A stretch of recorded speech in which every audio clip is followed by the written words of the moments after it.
So the heart of the gospel is God's heart and his motive of why he gave his son's life for you.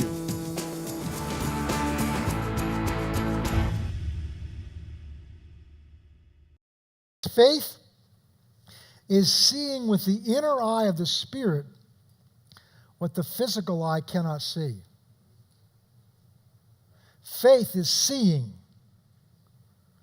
with the inner eye of your spirit what your physical eye cannot see. This Bible is full of promises of things, not that God will do for you, that God's already done for you. 1 Peter 2:24, by his stripes I was healed. When was I healed? When Jesus paid for it on the cross 2,000 years ago. By his stripes you were healed. Now, you may not feel that healing in your body yet. You may not see that healing, but you're trying to feel it with your... How many of you have been in a prayer line, somebody prays over you, and immediately you go like this? You check to see, and what are you checking with? One of your, more of your five senses to verify whether something God said he'd do happened. That's walking by sight and not by faith. We verify. And so while you're going through it, I'm just using physical because it's the most immediate thing I'm experiencing. Your body talks to you. You're feeling a symptom. You're feeling maybe pain in your body right now, or some ache or something like that. And you're feeling that, and that's telling you, that's evidence speaking to you saying, you're not healed. You still have this. But what are you listening to? Understand, that's temporary. That's subject to change. What has God said about it? What is God? Some of you are looking at me like my head's turned upside down. I'm just talking out of the Bible. That's because we're so dominated in our thinking by what our senses tell us. Well, my senses telling us it's true.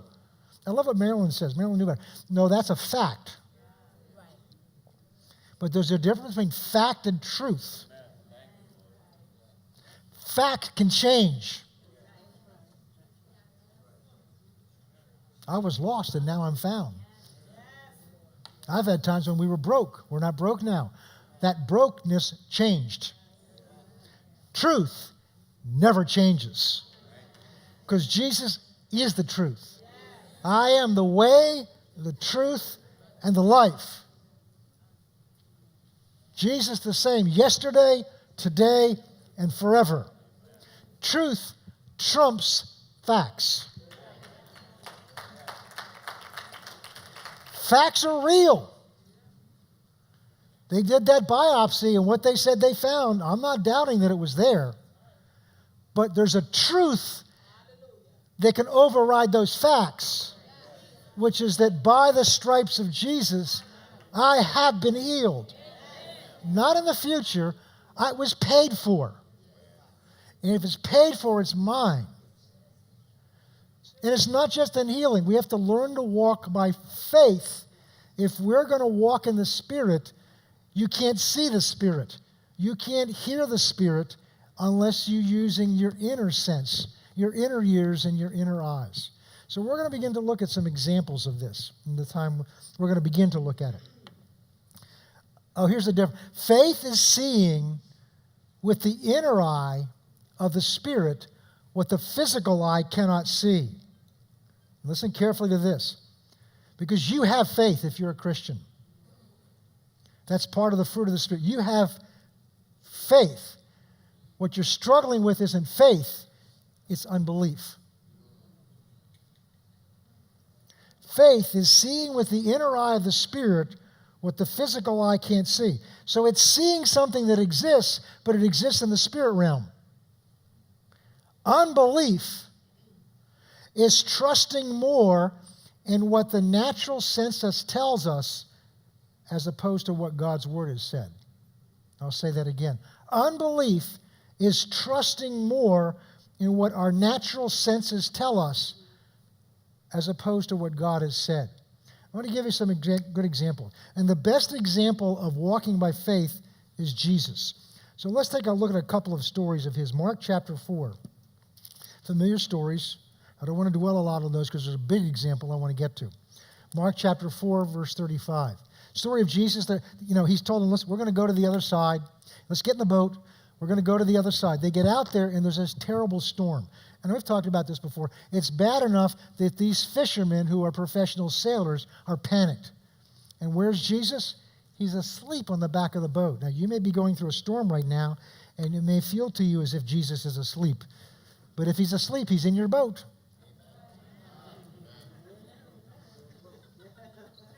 I never saw that before. He didn't stay back on the shore and said, you guys go through it. I hope you make it. I'll see you on the other side. He was in the boat with them, but he was asleep. But just because he was asleep doesn't mean he wasn't with them.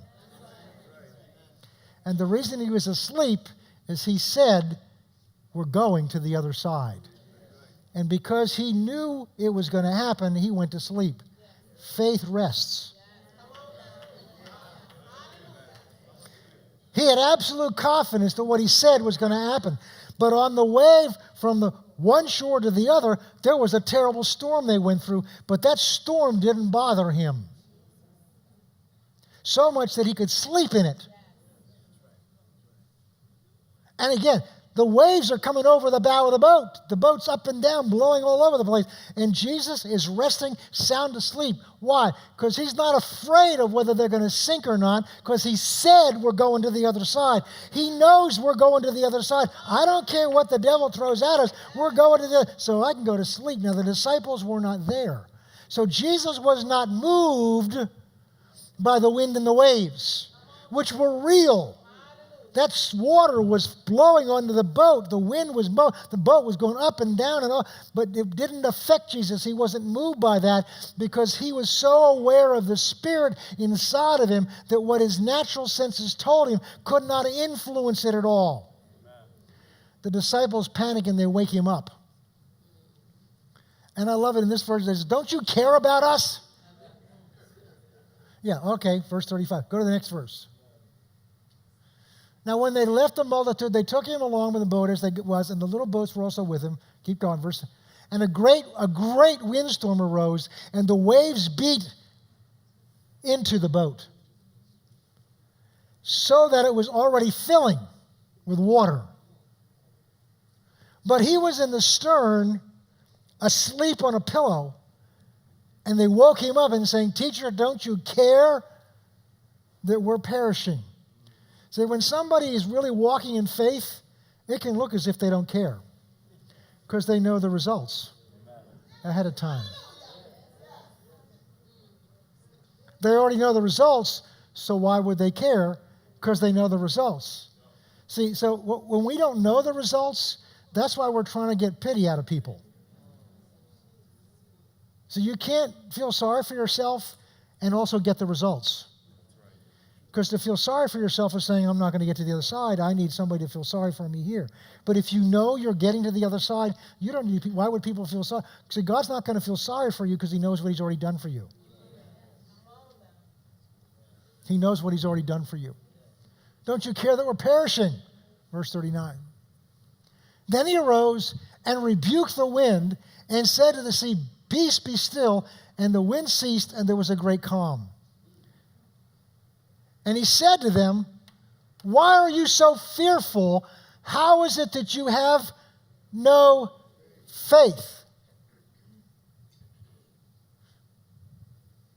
He's not upset because they woke him up. He's saying, by now, you should have learned something.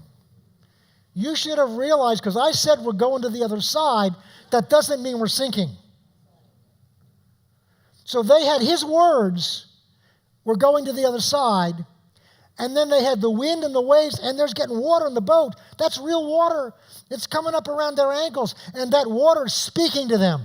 That water's telling them, you're going to drown. The water's telling them, you're not going to make it. But Jesus gave them a word saying, no, we're going to the other side. They got to choose which one they're going to listen to in the middle of the storm. They got to choose. And you have to develop this. Because all of your unrenewed thinking of our mind goes with what we can see. I can see the water. I can feel it around my hand. That's real. It's screaming at me. We're going to drown. But Jesus said, we're going to the other side. He's upset at them because they chose to believe what they could see instead of what he said. Let's look at another example quickly. Let's go over to Mark chapter 5. One of my favorite stories. So I'll summarize the beginning of it, and I'll show you. I'm showing you how Jesus was so in tune with the Spirit inside of him that no matter what things look like, it didn't move him. This is a story where Jairus, who was an official in the synagogue, comes to him and says, Master, my daughter's at the point of death. In fact, one of the other gospels says she was already dead. And Jesus said, I'll come and heal her. And on the way, they get interrupted by the woman who's had this issue of blood. She touches his garment. Virtue comes out of him. He stops and ministers to her and talks to her. So there's an interruption. We don't know how long it was. But as the interruption is ending and Jesus is turning to head back, a servant comes running from Jairus' house and says, don't bother the master anymore. Your daughter's dead. Can you imagine what those words must have sounded to him? I mean, Jesus has said, I'm coming. Oh, Jesus has said,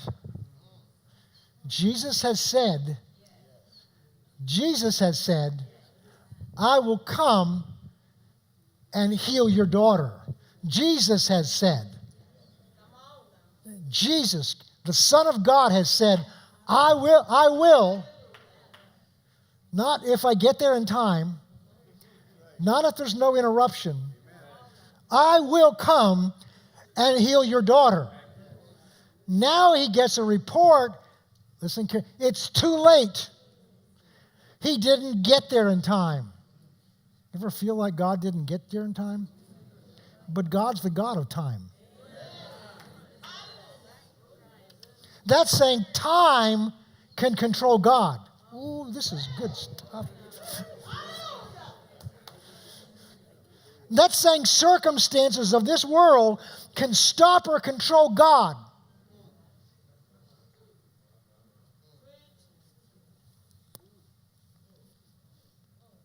Verse 35.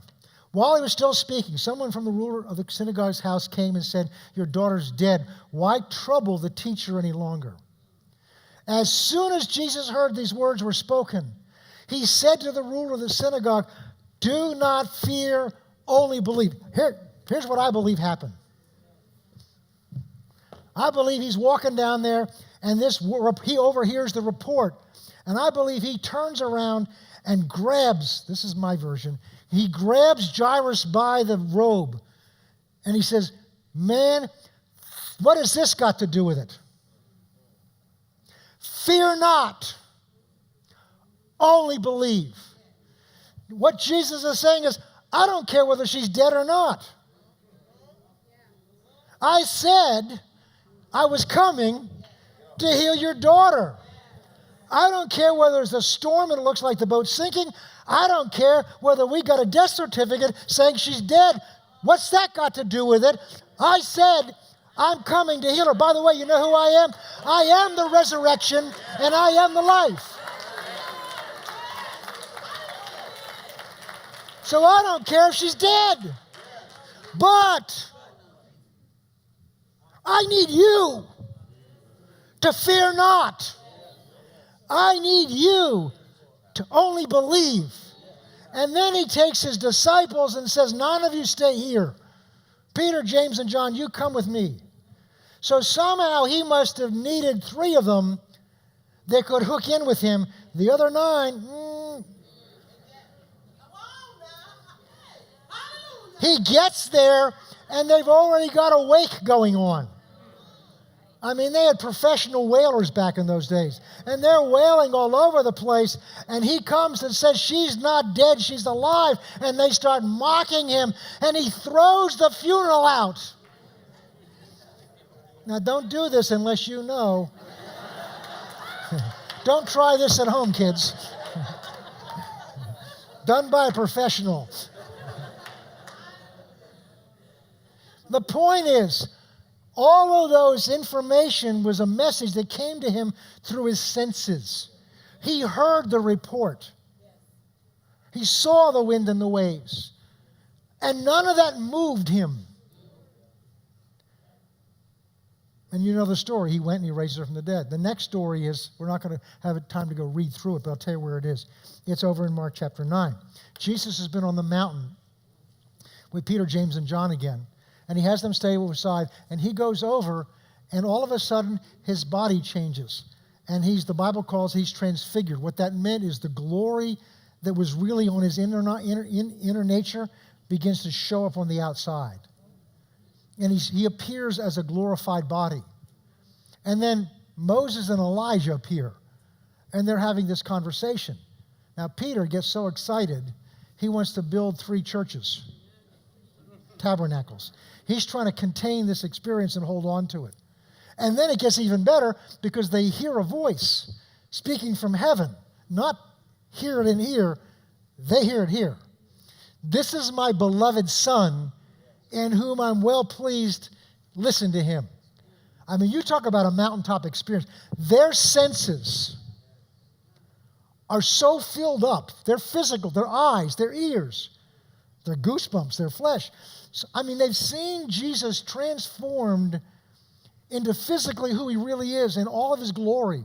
And Elijah and Moses talking to him.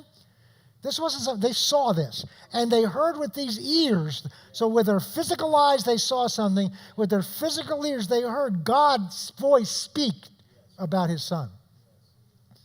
And they come down off the mountain. And there's chaos. And Jesus wants to know what's going on. And this father comes running over with his son, saying, my son is an epileptic. He's got a demon. And I brought him to your other disciples, the 9, to cast him out, and they couldn't do it, which means they tried. Now, a little lesson here. This shows me that you cannot decide what's God's will by what happens when somebody prays. Because here's 9 of his disciples prayed, and nothing happened, and you didn't hear Jesus say, well, I guess it must not be the Father's will because these 9 guys prayed together and nothing happened. So I guess it's not. No, he said, bring him to me. Bring him to me. And so they bring him over. Let me see. I'll pick up and I can read a little bit of this here. Let's see where we pick up. Mark 9. I better get over there. Let's start in Mark 9.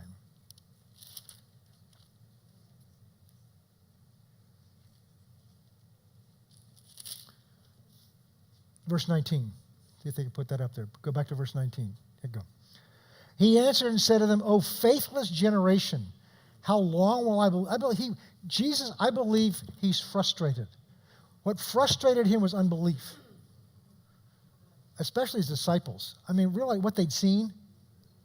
They've seen him walk on water now. They've seen him calm the seas. They've seen him raise a dead girl. They've seen him feed the 5,000, then he saw him 45, and all that. They've seen these things with their physical eyes. And yet, every time something comes up that tells them contrary to what their senses tell them, or their reason tell them, they go with their senses and not with what he says. And he says, "Oh, faithless generation, how long shall I put up?" I really am convinced Jesus could not understand unbelief. It didn't compute with him. Because God's kingdom and the Father's Spirit inside of him were so much more real than what was going on the outside. That was like to him compared to what he saw in here. How long do I bear up with you? Bring him to me. Verse 20. And they brought him to him, and when he saw him, immediately the spirit convulsed him. The devil will do that, you know. About the time you're about to confront him, he'll try to make things look worse. Because if he can make it look worse, maybe he can intimidate you and say, see, I'm stronger than you are. And he's trying this with Jesus. And the spirit convulsed him, and he fell on the ground and wallowed, foaming at the mouth. This is all physical, natural evidence. This isn't working. Verse 21. So he asked the Father, how long has this been going on? And the Father said, from his childhood. Verse 22. As often he's thrown him both into the fire and the water to destroy him. I love it. But if you can do anything, don't say that to Jesus. have compassion on us and help us. And Jesus said to him, if you can believe, one of the things, if I can, one of the other translations is, because if you can do anything, and Jesus, if I can? No. If you can believe. See, Jesus said, wait a minute, we got this backwards. You're looking at this in terms of what God can do. It's not what I can do, it's what do you believe. Because all things are possible to him who believes. So the issue isn't on my part about what I can do. The issue is on your part of what can you believe. Now this next verse tells us where most of us are. And immediately the father and child cried out with tears and said, Lord, I believe, help my unbelief. Amen. My unbelief. This is where most Christians are. We've got some degree of faith, but unbelief mixed in. The disciples did. Do you know there are only two people Jesus had great faith? The interesting thing is neither of them were Jews. There was the centurion who he said has great faith. Why? Because Jesus said, I'll come and lay hands on your servant. He said, no, you don't need to come do anything. I don't need to see you do. Ooh. I don't need to see you do anything.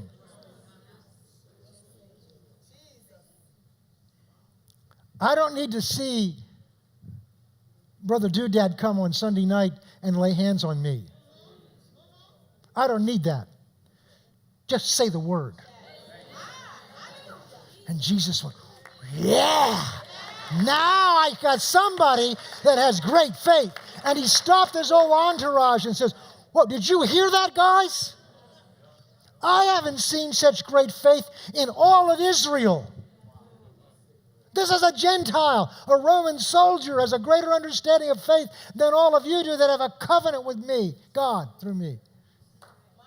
Now, here's the side of it. Why did the centurion have an understanding of faith? He tells us. Because the centurion looks at him and says, no, you don't need to come because I recognize something about you. You are somebody who's under authority, and therefore you're somebody who's in authority. And he said, the reason I can recognize that is I'm an officer. I'm also somebody under authority, and therefore I am in authority. This is where many Christians struggle, because faith and authority are one. Because our faith is that God will carry out his word. Our faith has to be that there's authority in God's word. And the reason many of us struggle is we're not under authority. It's hard to be in authority if you're not under authority. Yesterday I put away our garden hoses because it's going to freeze pretty soon probably. But I've noticed something about garden hoses. There's two ends to them. There's the end with the sprinkler, and there's the end that you hook up to the water faucet or whatever you call it. Spigot, faucet, you know what I mean. And I can take that hose and hook up the most expensive sprinkler out there to water the grass. And I can turn on the faucet, full blast. But if I don't connect the hose to the faucet, that water's not going to go out the sprinkler. The water doesn't come from the hose. The water doesn't come from the sprinkler. The water comes from the water line that comes through the house. So I have to connect the tube, the conduit, to the hose so that it can flow through it. And Jesus is Peter, this disciple, centurion, saying, I recognize that you're tied into the source of authority. Therefore, God's authority flows through you. So I know that this water, this of life, is going to flow to my servant. You don't even need to come because it's done with your words.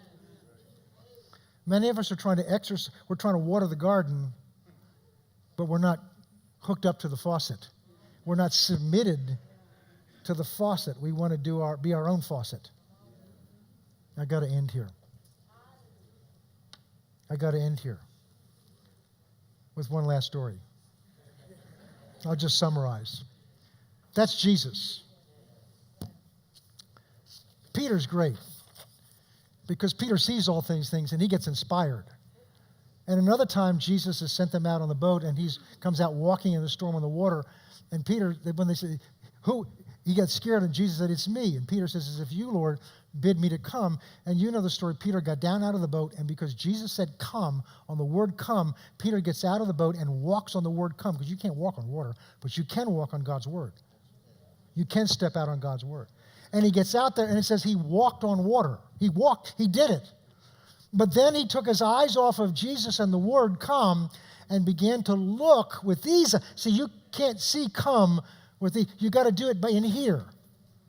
And now he begins to look at the wind and the waves, and they're talking to him. They're telling him, you can't do this.